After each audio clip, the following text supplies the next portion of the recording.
The 2015 Deflategate scandal. The Patriots were no strangers to controversy, but in 2015, the NFL was rocked by the revelation that Tom Brady and New England may have used underinflated footballs during the AFC Championship game. The difference in air pressure seemed minor, yet it gave Brady a better grip in freezing conditions.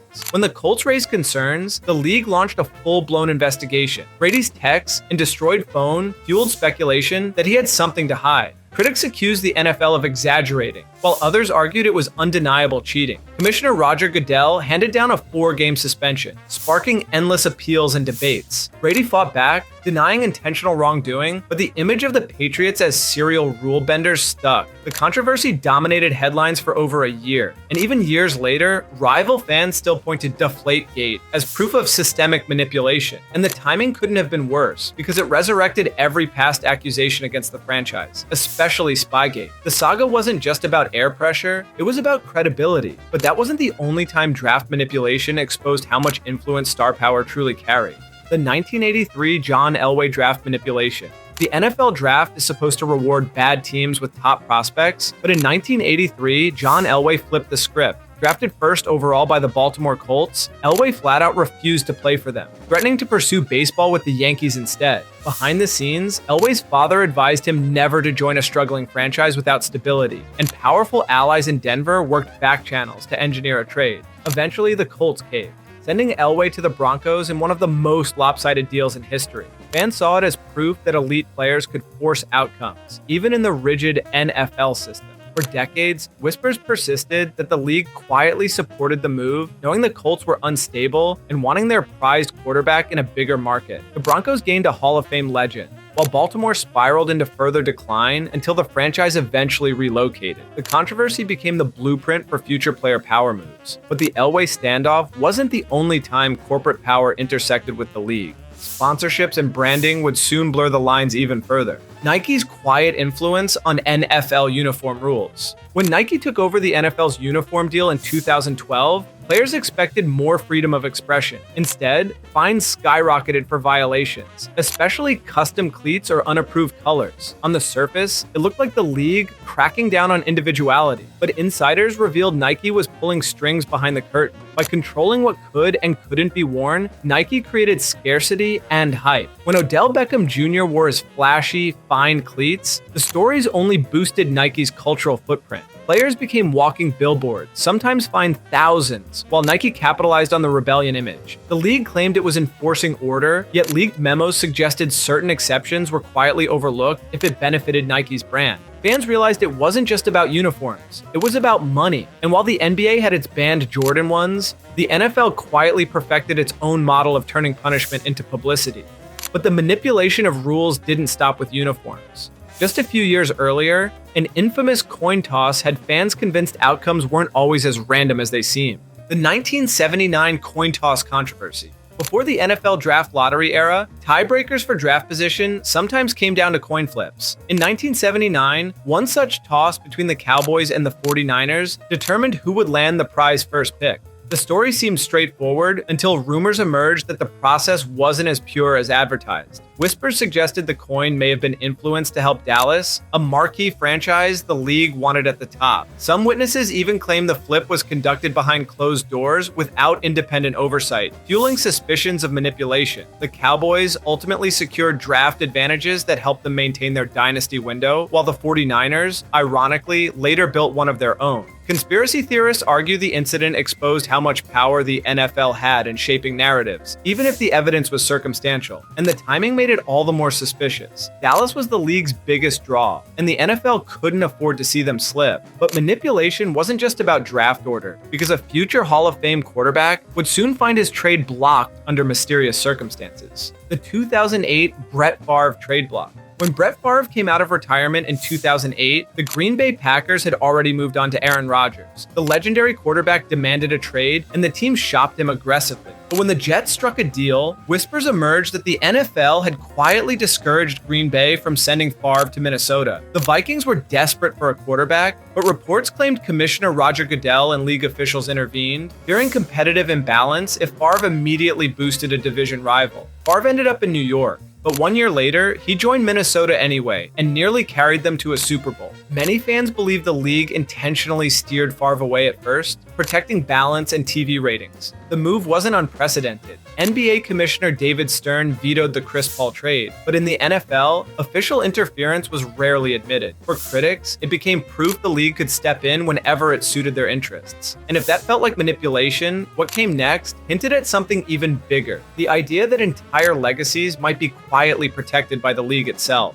protecting Miami's perfect season. The 1972 Miami Dolphins remain the only team in NFL history to complete a perfect season. While celebrated, the streak became surrounded by rumors that the NFL subtly worked to protect it. Critics pointed to suspicious officiating in games where Miami nearly slipped, and scheduling quirks that gave them advantages. Even decades later, conspiracy theorists claimed that preserving the Dolphins' 17-0 mark became a league priority, especially as other teams approached perfection. When the 2007 Patriots marched to 18-0 before losing in the Super Bowl, some fans speculated that officiating decisions favored the Giants to keep Miami's record safe. Former players from rival teams have hinted that referees carried instructions to let things slide in certain games to avoid rewriting history. The league always denied such influence, but the coincidence piled up. Protecting history meant protecting branding, and the Dolphins' legacy became a marketing tool. But first, only cool people are subscribed to this channel, so hit that subscribe button before we go any further.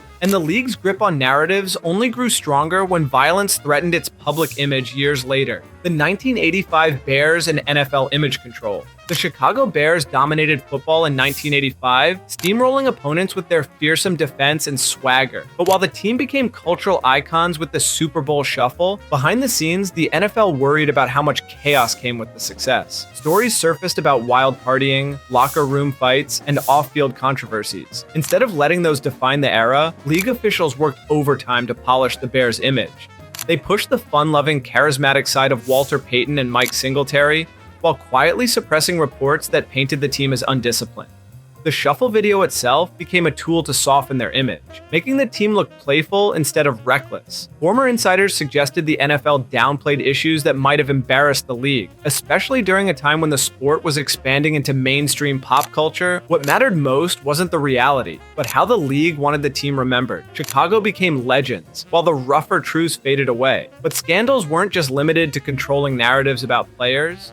Sometimes owners themselves carried secrets that the league ignored for far too long. Jerry Richardson's hidden misconduct. Jerry Richardson, founder of the Carolina Panthers, was once celebrated as a model NFL owner. But for years, whispers surrounded him about questionable workplace behavior. In 2017, bombshell reports finally exposed that Richardson had made inappropriate comments and financial settlements tied to harassment and discrimination. The revelation shocked fans, but insiders weren't surprised. Rumors had circulated for decades. What disturbed people most was how the NFL seemed to look the other way until the story became too public to ignore. Richardson quickly sold the franchise, avoiding harsher consequences. But the damage to the league's credibility was done. Players openly questioned how such behavior could be ignored for so long, and critics argued the NFL's see no evil culture was designed to protect owners above all else. Richardson's departure proved that the shield only cracked under massive outside pressure, not proactive justice. And the episode revealed that corruption at the top wasn't just about money. It was about accountability that never seemed to exist. But ownership issues weren't only about personal misconduct. Some of the league's darkest conspiracies involved secret relocations that blindsided entire cities. The Browns' 1995 relocation scheme, Cleveland's passion for football ran deep, but in 1995, their beloved Browns were ripped away under a cloud of secrecy. Owner Art Modell publicly claimed financial hardship and a desperate need for a new stadium. Yet leaked documents later showed he had already struck a deal to move the team to Baltimore long before fans were told. The city poured money and legal effort into fighting the decision, but the NFL supported Model's relocation, knowing Baltimore offered a richer market and new facilities. What enraged fans wasn't just the betrayal, but the deception. Season ticket holders had been promised stability even as contracts were quietly signed to leave.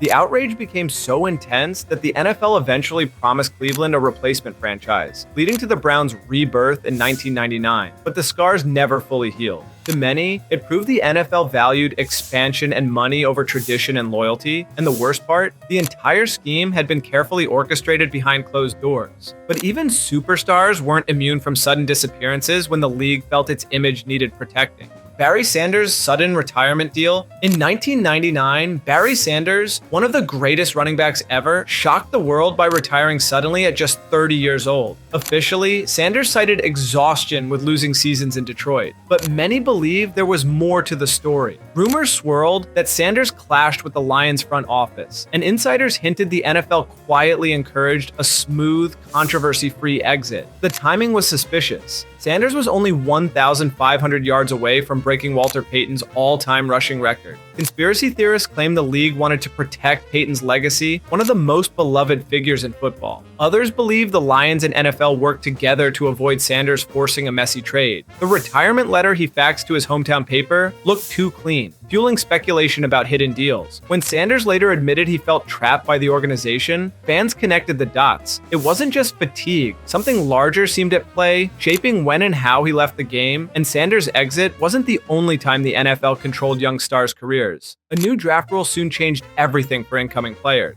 The NFL and the one-year college rule. In 2004, Ohio State running back Maurice Clarett challenged the NFL's rule preventing players from entering the draft until 3 years out of high school. Clarett argued it unfairly restricted athletes, but the league fought tooth and nail to keep it intact. Courts ultimately sided with the NFL, and insiders later admitted the NCAA had pressured the league to maintain the rule. Colleges wanted star players for at least 3 years to fuel revenue, while the NFL benefited by letting universities act as free development systems. Critics called it collusion, disguised as protecting players' maturity. Clarett's career was effectively ruined by the decision, and countless athletes were forced to risk injury in unpaid college games before becoming professionals. Only years later, with NIL deals, did the true financial motive become clear. The rule wasn't just about preparation, it was about money, and the resentment it sparked among players fueled skepticism of the league's fairness. But suspicions about manipulation didn't stop there, because some of the ugliest allegations involve referees shaping the outcomes of marquee playoff games. The 2018 NFC Championship ref manipulation. Few games in NFL history left fans as outraged as the 2018 NFC Championship between the Saints and Rams. In the fourth quarter, Rams cornerback nickel Roby Coleman leveled a brutal hit on Tommy Lee Lewis well before the ball arrived. Everyone saw it was blatant pass interference. Everyone except the referees, who swallowed the whistle. The no call kept the Saints out of the Super Bowl, and lawsuits soon followed. Fans argued the NFL wanted the Rams in, boosting Los Angeles' new market after years without a team. The outrage was so intense that even politicians demanded accountability. The league later admitted the call was missed, but refused to overturn the outcome, further fueling conspiracy theories. Critics pointed to the timing, how convenient it was for the NFL's billion-dollar return to LA to feature a Super Bowl appearance. Saints fans still believe the game was stolen, and even neutral viewers admit the officiating felt suspicious. It became proof that under the right circumstances, referees could alter history. If you like this video, consider watching this next one, which YouTube thinks you are going to really love.